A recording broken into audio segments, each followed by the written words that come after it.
जय हिंद दोस्तों। आज हमें सांख्यिकी कुछ हेडिंग जैसे माध्य, माध्यिका, बहुलक और परिसर ज्ञात करना है।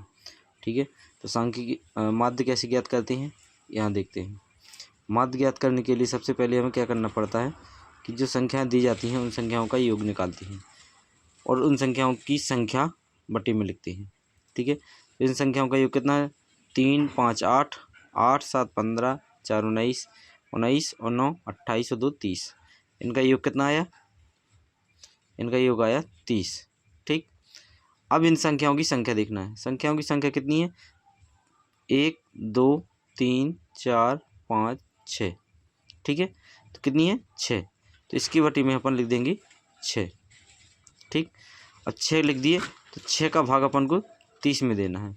तो 6 का पहाड़ा पड़ेंगे, 6 कम 6, 6 दूनी 12, 6 तीन 18, 6 चौके 24, 6 5 6 30।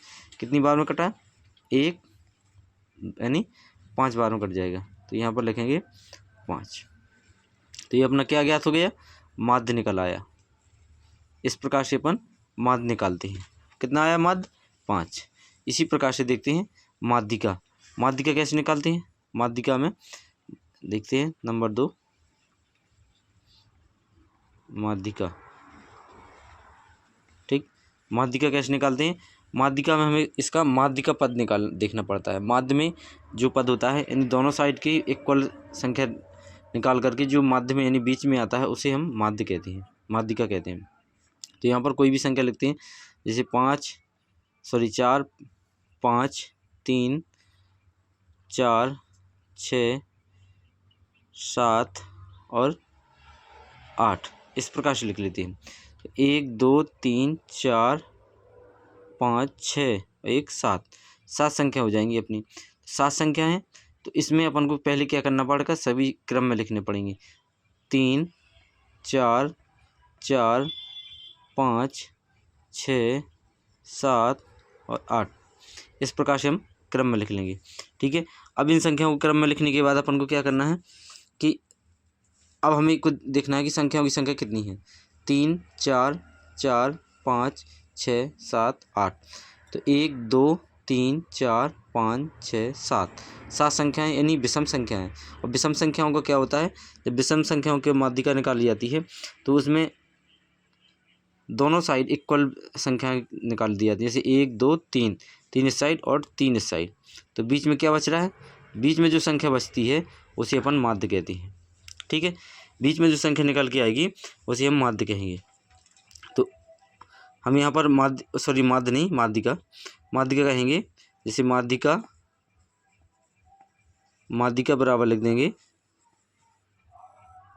5। अगर इसी प्रकार से कहीं पर सम संख्या यानी सम जोड़े वाली संख्या दी जाती हैं तो वहाँ पर क्या करते हैं? जैसे हम सम संख्या वाली जोड़े वाली, जैसे 2, 3, 5, 1, 7, 6 और 4, 9 इस प्रकार से दी जाती हैं। कितनी हुई ये? 2, 2, 4, 2, 6, 2, 8। ये यहाँ पर संख्याओं की संख्या कितनी है? 8 है। अब इनको क्या करना है हमको? इनको किस प्रकार से निकालेंगे? ठीक है, तो इनका निकालने के लिए हम क्या करते हैं कि दोनों साइड से 4 4 छोड़ते हैं। तो 4 4 छोड़ेंगे तो क्या बीच में क्या बचता है? कुछ नहीं बचता है। बचा? नहीं बचा ना। जब कुछ नहीं बचता है तो हम क्या करते हैं कि इसमें दोनों साइड से कितनी निकालेंगे? 3 3 निकाल देते हैं। अर्थात यहाँ से यहाँ तक और यहाँ से निकालेंगे तो 3 साइड के यहाँ तक। अब बीच में क्या बच रहा है? 2 संख्या बच रही हैं, बीच में बच रही हैं, यानी 1 और 7। ठीक है, 2 संख्या बच रही हैं। अब 2 संख्या बच रही हैं तो दोनों संख्याओं को क्या कर देते हैं? जोड़ देते हैं और 2 का भाग दे देते हैं। कितने का? 2 का भाग। तो 7 1 8 हो जाएंगे और 8 में 2 का भाग दे देंगे तो कितना आ जाएगा? निकल के आएगा 4। तो ये अपनी माध्यिका निकल आती है। इस प्रकार से अपन सम और विषम संख्याओं का माध्यिका निकालते हैं। ठीक है, अब आता है अगला बहुलक। बहुलक निकालना है तो बहुलक कैसे निकालते हैं देखते हैं। नंबर 3 पे आता है बहुलक। ठीक,